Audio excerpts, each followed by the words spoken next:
now that you've got yourself to a point, I mean, you went for years without actually seeing a neurologist because my new neurologist from Queen's Medical Centre rang me up. It wasn't the one that I'd asked for. It was a different one. And he says, do you mind if I take over your care? And I said, no, I don't care. I said, I've got a neurologist. And he'd laughed. Yeah, exactly. He says, he says, it's absolutely appalling. And he actually wrote that in my letter to the GP. And best of it is, I got the copy of the letter. And it was like, I've never had a copy of a letter from a neurologist before. It was all incredible. Of everything it's reassurance, I imagine. Yeah, and he actually put that, my level of care has been very poor over the past 5 years, and I was under medicated. He wrote that to the doctors, and he was a lovely man, and he did a video call. And because I live about an hour and 20 minutes away from Nottingham, for the time being, he said, would you like to keep doing video calls to save you having to make the trip to see me? I can see you, I can do all the tests. He was doing all the tests. It was just wonderful. I can't tell you how he listened to what I had to say. And, when he discussed the DBS, he could see, he actually wrote in the notes to the GP, she wasn't really ready to talk about it just yet, but it will be something we will approach again. Wow. But he just listened and cared. And I came off the phone. I was excited. How silly is that? Being excited. I get it completely. I just went and told my mum, and I told Stephen, and anybody that listened. I've just had the best appointment ever with my new neurologist. It was amazing.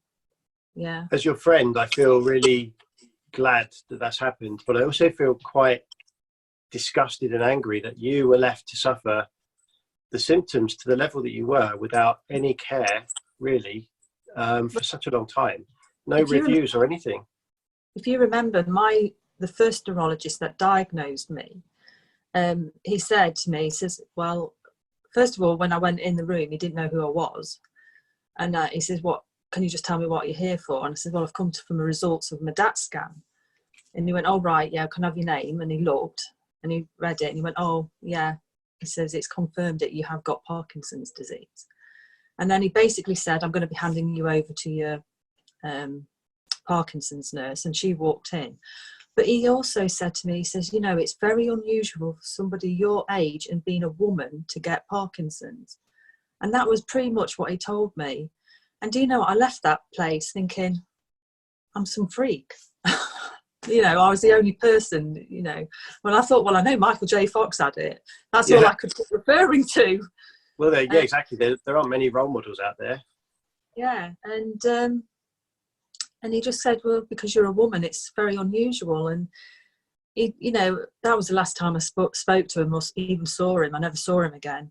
And then I was just under the Parkinson's nurse. And like you said, she was wonderful. She was lovely. I mean, it's just shocking. I've had a very, very high level of care. I've been very lucky and very privileged to have had that. And you've had the pretty much extreme opposite end. But what happens now? Does anybody, is there a complaint going forward? Does this go anywhere? Well, it doesn't. Apparently, I mean, like I said, Dr. Evans from the Queen's Medical Centre, he was quite shocked at how long I'd been left. And he says, well, are you under a Parkinson's nurse? And he said, well, when I went to see my GP to be referred, she was even horrified. She put me into a local community Parkinson's nurse. Yeah. And I did actually see her before the lockdown. And she was lovely, and she's the one that told me that I was put on the wrong medication. I should have been on the dispersal, not the other tablet of Madapar. So for over 18 months or 2 years, I've been on the wrong medication. And and then she said, I'm really sorry, but I'm actually leaving. And I went, oh, right. And she said, I feel terrible, but I can put you in touch with another Parkinson's nurse. Yeah. And she says, do you want to sort of go forward with another nurse if you're under this neurologist, and I says, well, at the moment I'm happy because I'm going to be talking to my neurologist every 3 months now. Yes. So, you know, I don't feel I need the support of a Parkinson's nurse now.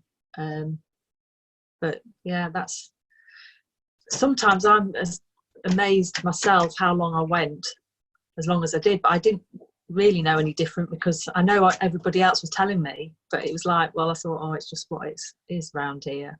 But it was you, Kev, and Brendan that really pushed me. Well, you know, it was very apparent because I recognised the symptoms that I'd had. You were having the same thing, and I know how uncomfortable that is. But not just uncomfortable, but how impacting that is on day-to-day life. And I just thought to myself, there's no need for you to be experiencing that. You don't have to, because they can help. And I just could not believe they were not helping in that way. No. Just shocking to me, really. But you know what I love, and I think the thing I wanted to ask you in what you were saying earlier is something happened in January that you just decided, you know what, I'm going to take control here. Because I remember in the article I've written about you, that was one of the things that you'd said is I really needed to take control of my life. Yeah. It was a picture. It was a simple picture of myself at Christmas, and I looked awful. I just looked bloated. I had no facial expression. I was sat all like hunched up. Yeah. And I thought, what the hell is that? You know, that's not me. I was looking at, and I didn't realise until I saw that picture. I mean, I had a lot of pictures taken of me, but it was like, I'd tell my daughter, no, take it again until I got a right one. But this picture, somebody else had taken it, and I didn't realise. And when I saw myself, it had to change. Like you were shocked in a way. Yeah, and it wasn't just because I had gained weight. It was just everything about me, my posture and my facial expression. I just looked bloody awful. I really did. And I thought, you know, I'm still in the 40s, whatever. Yeah. I'm clinging on to those 40s still, just about. You and me both. We're both the same age, aren't we? And I know what you mean. Yeah. And I thought, you know, I've got a lot of life in front of me. I don't want to look like this. I've got to help myself.